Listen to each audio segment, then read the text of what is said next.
Ayan mga kabakyard, ito na yung durian na itanim na natin dito. At ito ay ayos na itanim yung puno. Pero ito ay babalikan pagkadating sa ayun, Gayubano. Ito Gayubano po yan. Ayan, diretso po dito ay Gayubano. Ayan, hanggang dito Gayubano ito.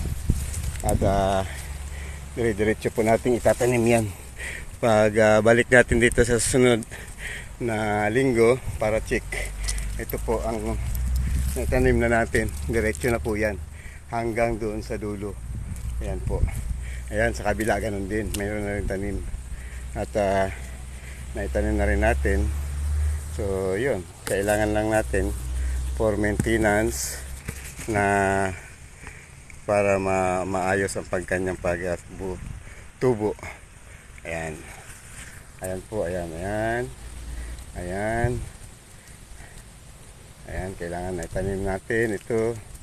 At ito ay yung cherry na itanim na rin natin.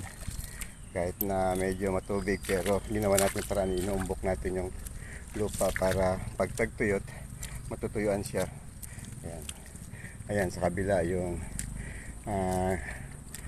yan yung cherry. Ayan po, nabuhay na rin. Ayan, sa kabila cherry din yun. Kaya ito ang magic fruit.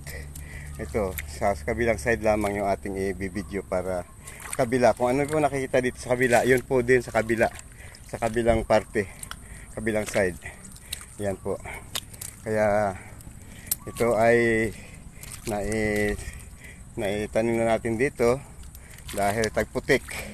Ginawa namin ang paraan para lang maitanim. At dahil tuyo, basa ang lupa, kaya hindi natin kailangan magdilig. Pagkatagtuyot na, saka natin pupuntahan dito para matingnan natin yung kanyang paglaki. Itong halaman, ayan, diretso na po yan. Ayan po, diretso po yan hanggang doon sa dulo. Ayan. Yan po ang tanim natin na kiat-kiat. Yan po ang kiat-kiat. Ayan po. Ito po ang variegated calamansi. Ayan, variegated calamansi. Natanim na rin natin yan. Ito.